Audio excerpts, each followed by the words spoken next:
hati-hati kalau nak pakai lotion dekat Saudi. Kenapa saya kata hati-hati? Ingat, bila kita pergi Saudi ni, pergi Mekah ke Madinah, terutama hak kali pertama nak pergi ni, dengar benda ni betul-betul. Save video ni supaya nanti kalau nak pergi boleh dengar balik. Okey, Saudi ni negara dia negara yang kering. Tak kira lah panas ke, sejuk ke. Jadi bila kering, kita jadi macam orang panggil apa? Dehydrate tu, kulit kita akan jadi kering, bibir kita akan jadi kering, kaki pun akan, orang kata apa, tumit akan start kering nak merekah tu. Salah satu tip adalah kita minum banyak air. Yalah, terutama dekat sana air Zam-Zam, minumlah sebanyak mungkin air Zam-Zam. Dan ramai di antara kita tersilap dalam pemilihan pakai lotion, lip balm, krim-krim tertentu. Sebab apa? Bila kering, ni pengalaman yang saya cerita jadi dekat saya sendiri. Kita bawa lotion, tak kira lah lotion apa-apa yang daripada Malaysia, kita bawa sampai sana, kulit kering, dia akan jadi kering macam gatal tu. Kita pakai lotion, dia akan jadi bertambah kering, bertambah gatal. Sebab apa? Saya bukan doktor, tapi kita sebenarnya salah jenis lotion. Lotion yang kita pakai dekat Malaysia kurang bersesuaian dengan cuaca dan keadaan di sana.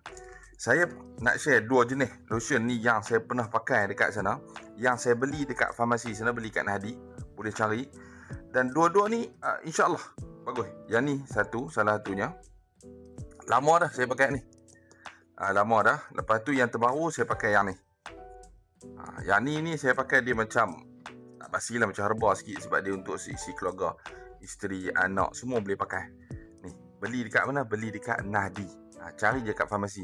Yang penting, apa yang membezakan selain daripada brand, dia membezakan dia, orang panggil apa, macam apa istilah dia? Kalau siapa yang doktor kan, siapa yang lebih faham istilah, boleh tolong tegak. Ointment. Dia macam oil. Dia macam kalau pakai lotion biasa tak boleh, dia kena lotion yang berminyak tu. Dia macam contoh kalau kita pakai Vaseline, siapa pakai Vaseline okey bagus. Ataupun siapa pakai dia konsep-konsep yang berminyak. Jadi bila berminyak tu barulah dia kurang, orang kata apa, kering tu. Kalau kita pakai lotion biasa nanti dia akan kering, bertambah sakit, kulit kita akan pecah.